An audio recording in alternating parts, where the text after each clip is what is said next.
Accounting ಅಂದ್ರೆ ಏನು ಅಂತ. ಸೊ ಬಿಸ್ನೆಸ್ ಅಲ್ಲಿ ಅಕೌಂಟಿಂಗ್ ಯಾಕೆ ಮಾಡಬೇಕು ಅನ್ನೋದ್ರ ಬಗ್ಗೆ ಈ ಒಂದು ಟಾಪಿಕ್ ಇದೆ. So accounting is A process of recording, summarising, analysing and reporting of the financial statement in business ಅಂತ ಹೇಳ್ತೀವಿ.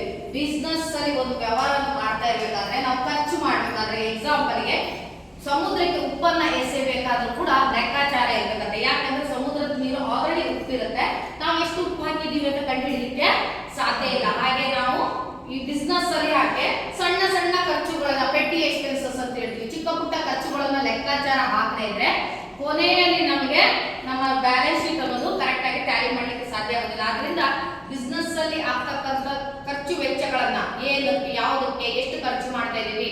ಸೊ ನಮಗೆ ಎಕ್ಸಾಂಪಲ್ ಬಿಸ್ನೆಸ್ ಅಲ್ಲಿ 5 ಜನ ಎಂಪ್ಲಾಯ್ಸ್ ಇಟ್ಕೊಂಡು ಕೆಲಸ ಮಾಡಬೇಕಾದಂತ ಸ್ಥಳದಲ್ಲಿ 10 ಜನ ಎಂಪ್ಲಾಯ್ಸ್ ಇಟ್ಕೊಂಡು ನಾವು ಕೆಲಸ ಮಾಡಿದ್ರೆ ಏನಾಗುತ್ತೆ, ನಮ್ಮ ಒಂದು ಬಿಸ್ನೆಸ್ ಲಾಸ್ ಹೋಗುತ್ತೆ.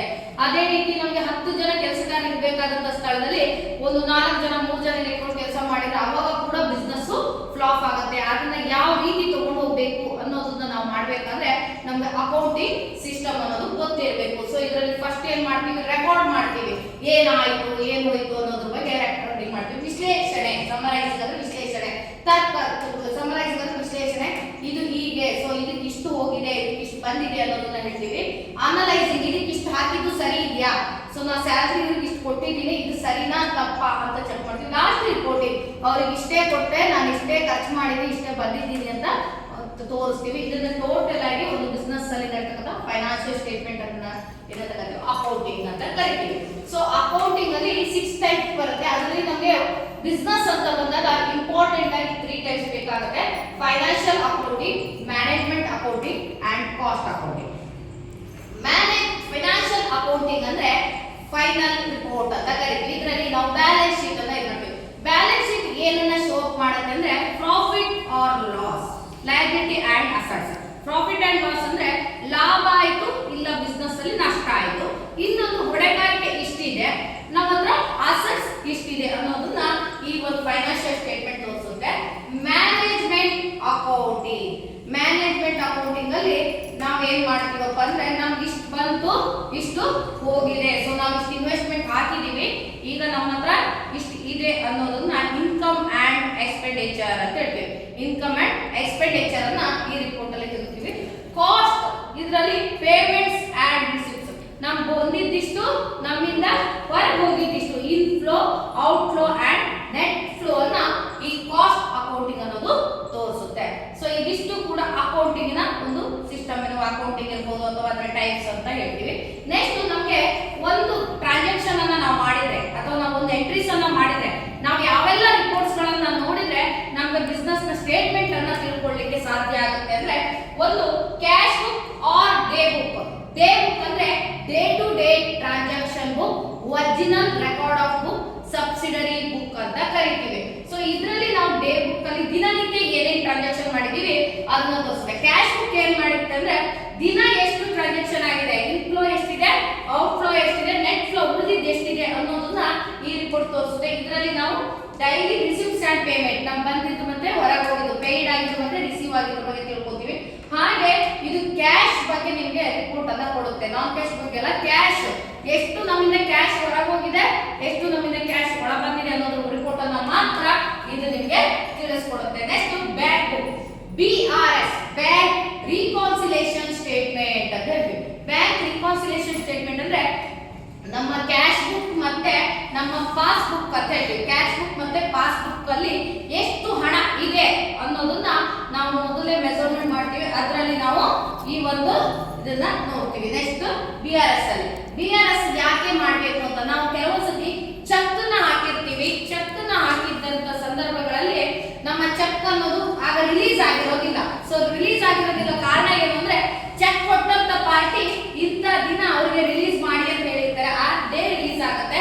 ಸೊ ನಾವು ಚೆಕ್ ಹಾಕಿದ ತಕ್ಷಣ ರಿಲೀಸ್ ಆಗಿಲ್ಲ ಅಂದ್ರೆ ಅಂತ ಸಂದರ್ಭದಲ್ಲಿ ನಾವು ಬ್ಯಾಂಕ್ ರಿಕಾನ್ಸಿಲೇಷನ್ ಸ್ಟೇಟ್ಮೆಂಟ್ ಅನ್ನ ಚೆಕ್ ಮಾಡಿದ್ರೆ ಅದರಲ್ಲಿ ತೋರಿಸುತ್ತೆ ಯಾವ ದಿನ ಇವರು ರಿಕಾನ್ಸಿಲೇಷನ್ ಗೆ ಹಾಕಿದ್ದಾರೆ, ಯಾವ ದಿನ ಇದು ಟ್ರಾನ್ಸ್ಫರ್ ಆಗುತ್ತೆ ಅಂತ. ನೆಕ್ಸ್ಟ್ ಇನ್ನೊಂದು, ಸೊ ನಾವು ಹಾಕಿದಂತ ಹಣ ಕರೆಕ್ಟ್ ಆಗಿ ಅದಕ್ಕೆ ಡೆಪಾಸಿಟ್ ಆಗಿಲ್ಲ, ಸೊ ನಾವು ವಿಡ್ರಾ ಮಾಡುವಂತ ಸಂದರ್ಭದಲ್ಲಿ ಕೆಲವೊಂದ್ಸತಿ ಪ್ರಾಬ್ಲಮ್ ಆಗಿ ATM ಅಲ್ಲಿ ಲಾಕ್ ಆಗಿರುತ್ತೆ, ದುಡ್ಡು ಬರೋದಿಲ್ಲ, ಅಂತ ಸಂದರ್ಭಗಳಲ್ಲಿ ಕೂಡ ನಾವು ಬ್ಯಾಂಕ್ ರಿಕಾನ್ಸಿಲೇಷನ್ ಅನ್ನ ಚೆಕ್ ಮಾಡಬೇಕು.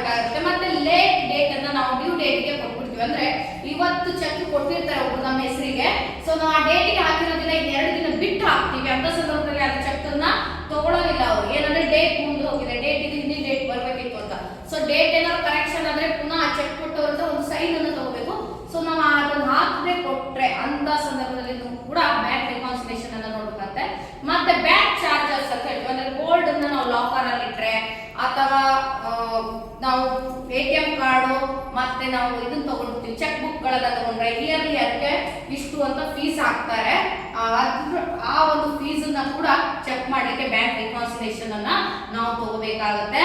ನೆಕ್ಸ್ಟ್ ಡೆಪಾಸಿಟ್ ಅಂಡ್ ವಿಡ್ರಾ ಮಾಡಿದಂತ ಸಂದರ್ಭಗಳಲ್ಲಿ ಕೂಡ ನಾವು ಅದನ್ನ ತಗೋಬೇಕಾಗುತ್ತೆ. ಅದನ್ನ ನಾವು ನೋಡ್ಲಿಕ್ಕೆ ಬ್ಯಾಂಕ್ ಬುಕ್ ಅಂತ ಒಂದು ಆಪ್ಷನ್ ಇದೆ, ಸೊ ಅದರಲ್ಲಿ ನಾವು ಇದನ್ನ ಚೆಕ್ ಮಾಡ್ಕೋಬೇಕು. ನೆಕ್ಸ್ಟ್ ಜರ್ನಲ್ ಬುಕ್ ಅಂತ ಹೇಳ್ತೀವಿ. ಜರ್ನಲ್ ಬುಕ್ ಅಲ್ಲಿ 3 ವಿಧ: journal registered, credit note registered, debit note registered ಅಂತ. ಸೊ ಇದೊಂದು ಅಡ್ಜಸ್ಟ್ಮೆಂಟ್ ಎಂಟ್ರಿ ಅಥವಾ ಮಲ್ಟಿಪಲ್ ಟ್ರಾನ್ಸಾಕ್ಷನ್ ಎಂಟ್ರಿ ಅಂತ ಹೇಳ್ತಾರೆ. ಬಿಸ್ನೆಸ್ ಅಲ್ಲಿ ಆಗ್ತಕ್ಕಂತ ವೇರಿಯೇಷನ್ ಅನ್ನ ಈ ಒಂದು ಇದರಲ್ಲಿ ಎಂಟ್ರಿ ಮಾಡ್ತೀವಿ. ಎಕ್ಸಾಂಪಲ್ ಗೆ bad debts, depreciation entry, salary due, advance salary payable, ಹಾಗೆ prepaid insurance, postpaid insurance. So ಏನು ಡ್ಯೂ, ಔಟ್ಸ್ಟ್ಯಾಂಡಿಂಗ್, ಇವೆಲ್ಲವೂ ಕೂಡ ಇದರಲ್ಲಿ ಎಂಟ್ರೀಸ್ ಬರುತ್ತೆ. ಸೊ ಇದನ್ನ ಒಂದು ಅಡ್ಜಸ್ಟ್ಮೆಂಟ್, ನೀವು ಎಕ್ಸಾಂಪಲ್ ಗೆ ಡೆಪ್ರಿಸಿಯೇಷನ್ ಎಂಟ್ರಿನ ಮಾಡಿ ನೋಡಿದೀರಾ, ಇದು ಜರ್ನಲ್ ಗೆ ಸಂಬಂಧ. ಲೆಡ್ಜರ್ ಅಂದ್ರೆ ಇದರಲ್ಲಿ ನಾವು ಏನ್ ಆಗಿದೆ ಅಂತ ತೋರಿಸ್ತೀವಿ. ಇದರಲ್ಲಿ ಎಕ್ಸಾಂಪಲ್ ಗೆ ನಾವು ಏನಾದ್ರು ಅಸೆಟ್ಸ್ ಗಳನ್ನ ಸೇಲ್ ಮಾಡಿದ್ರೆ ಅಥವಾ ಪರ್ಚೇಸ್ ಮಾಡಿದ್ರೆ, ಸೊ ಯಾರು ಪರ್ಚೇಸ್ದಾರರು ಯಾರು, ಸೇಲ್ ಮಾಡಿದವರು ಯಾರು ಅಂತ ತಿಳ್ಕೊಳ್ಳಿಕ್ಕೆ ಈ ಲೆಡ್ಜರ್ಸ್ ಅನ್ನ, ಇನ್ವೆಂಟರಿ ಬುಕ್ಸ್ ಒಳಗಿದೆ ಇದು ಲೆಡ್ಜರ್ಸ್.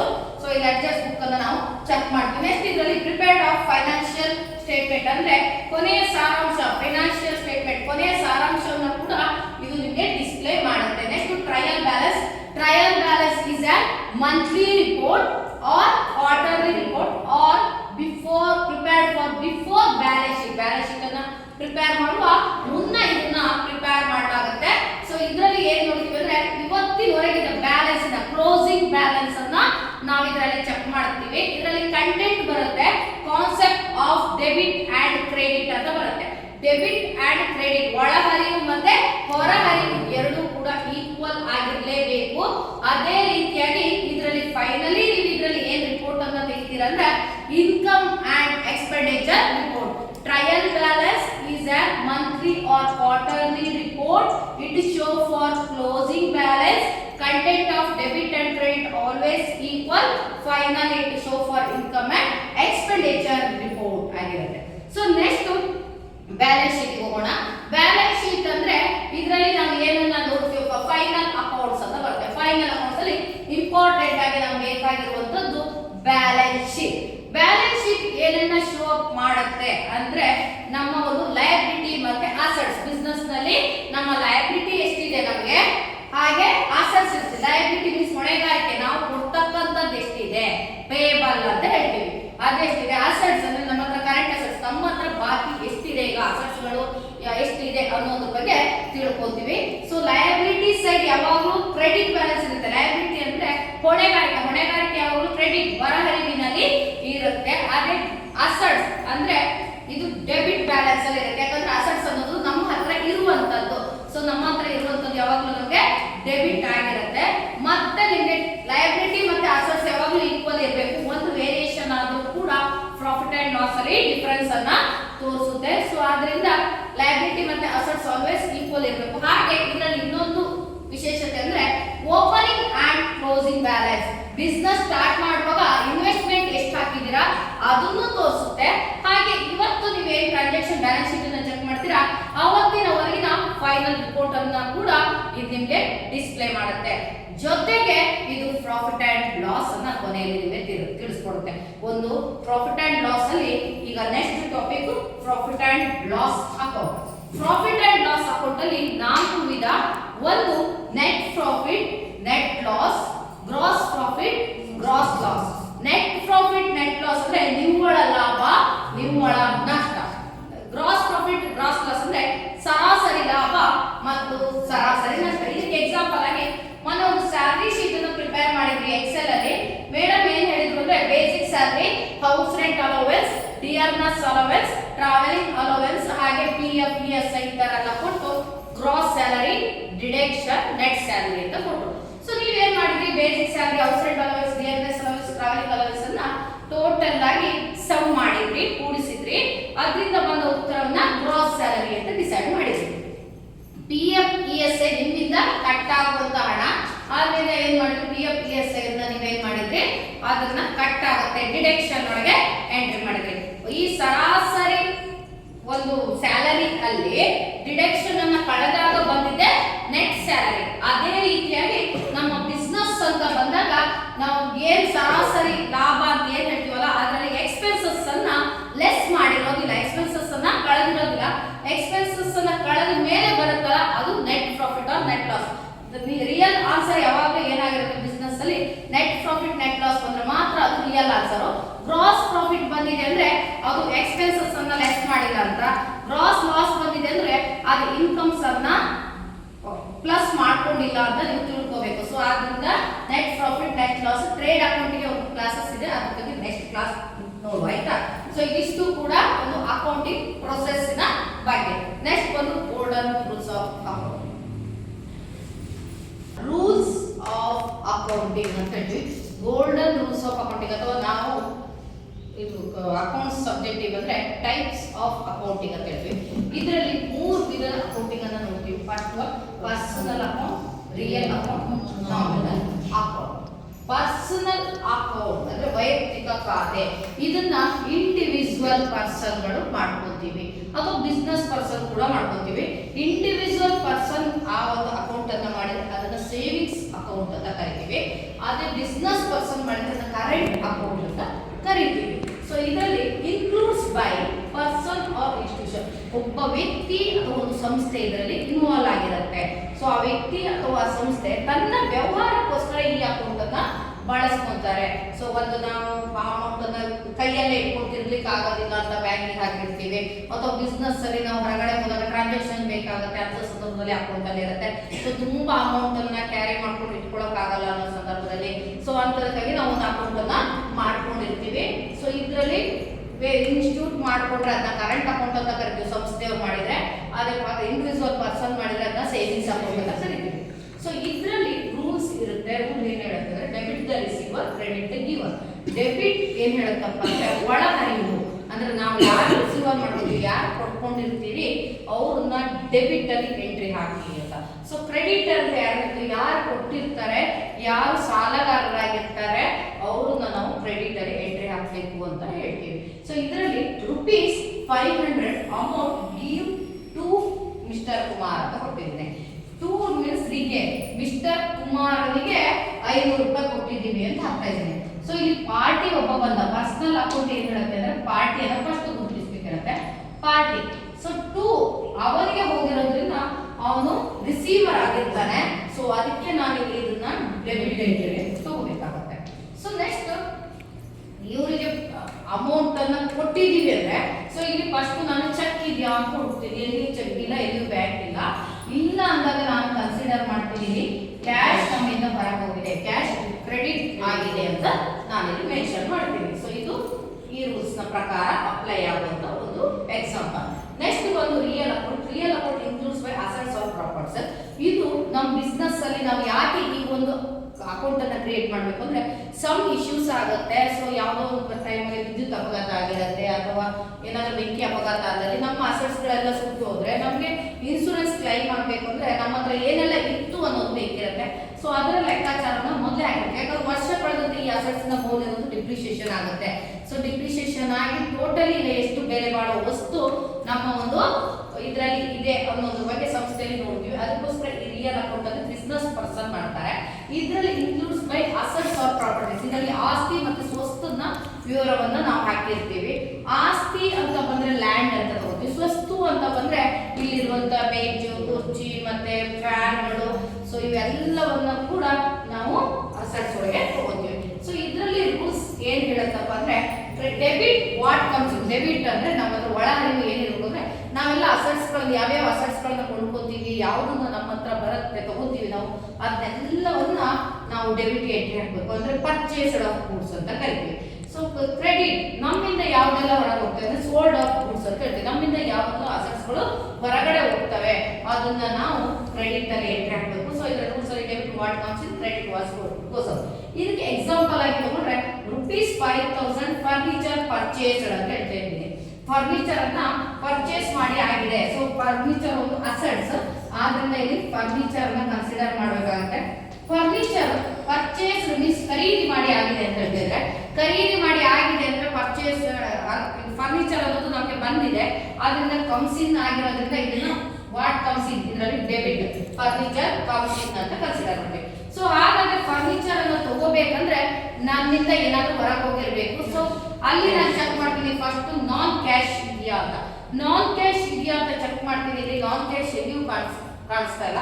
ಆ ನಾನ್ ಕ್ಯಾಶ್ ಇಲ್ಲ ಅಂದಾಗ ಕ್ಯಾಶ್ ನನ್ನಿಂದ ಹೊರಗಡೆ ಹೋಗಿದೆ ಅಂತ ತೋರಿಸ್ತೀನಿ. Cash goes out. ಇದೆರಡೂ ಕೂಡ ಅಸೆಟ್ಸ್. ಸೊ ಕ್ಯಾಶ್ ಕೂಡ ಒಂದು ಅಸೆಟ್ಸ್ ಆಯ್ತು, ಅದರಿಂದ ನಾನು ಇದು cash goes out furniture comes in ಅಂತ ಎಂಟ್ರಿ ಹಾಕಿದ್ದೀನಿ. ನೆಕ್ಸ್ಟ್ ಒಂದು nominal account. Nominal account includes by profit and loss or incomes and gains. ಇದು ನಾಮಿನಲ್ ಅಕೌಂಟ್ ಏನ್ ಹೇಳುತ್ತಪ್ಪ ಅಂದ್ರೆ ಬಿಸ್ನೆಸ್ ಅಲ್ಲಿ ಆಗ್ತಕ್ಕಂಥ ಎಕ್ಸ್ಪೆನ್ಸಸ್ ಮತ್ತೆ ಇನ್ಕಮ್ ಅನ್ನ ನನ್ನ ಹತ್ರ ಎಂಟ್ರಿ ಹಾಕೋಬಹುದು.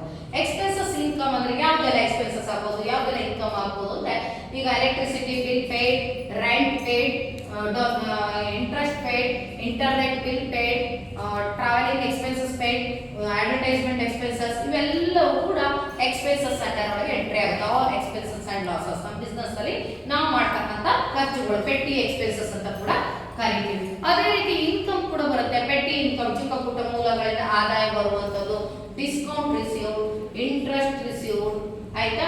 ಸೊ ನೀವು ಸ್ಯಾಲರಿ ರಿಸೀವ್ ಮಾಡ್ಕೊಂಡ್ರೆ ಸ್ಯಾಲರಿ ರಿಸೀವ್ಡ್, ಹಾಗೆ ಫಂಡ್ ರಿಸೀವ್ಡ್, ಬೇರೆ ಬೇರೆ ಅಮೌಂಟ್ಗಳನ್ನ ನಾವು ತಗೊಂತಾ ಇದ್ರೆ ನಮಗೆ ಬರ್ತಾ ಇದ್ರೆ ಅಂತ ಸಂದರ್ಭದಲ್ಲಿ ನಾವು ಈ ಒಂದು ಗೋಚರ ಈ ಒಂದು ನಾಮಿನಲ್ ಅಕೌಂಟ್ ಅನ್ನ ಅಪ್ಲೈ ಮಾಡಬೇಕಾಗುತ್ತೆ. ನಾಮಿನಲ್ ಅಕೌಂಟ್ಸ್ ರೂಲ್ಸ್ ಏನ್ ಹೇಳತ್ತಪ್ಪ ಅಂದ್ರೆ debit all expenses and losses, credit all income and gains. ಇವೆರಡು ಅಕೌಂಟಿನ ಅಪೋಸಿಟ್ ಅಕೌಂಟ್ ಇದ್ದ ಹಾಗಿರುತ್ತೆ. ನೀವು ಏನು ಬ್ಯಾಂಕ್ ಅಲ್ಲಿ ನಿಮ್ಗೆ ಒಂದು ಮೆಸೇಜ್ ಕಳಿಸ್ತಾರೋ ಅವರು ಈ ನಾಮಿನಲ್ ಅಕೌಂಟ್ ಅನ್ನ ಇಟ್ಟುಕೊಂಡು ಆಧಾರವಾಗಿ ಇಟ್ಟುಕೊಂಡು ನಿಮ್ಗೆ ಅವರು ಮೆಸೇಜ್ ಅನ್ನ ಪಾಸ್ ಮಾಡಿರ್ತಾರೆ.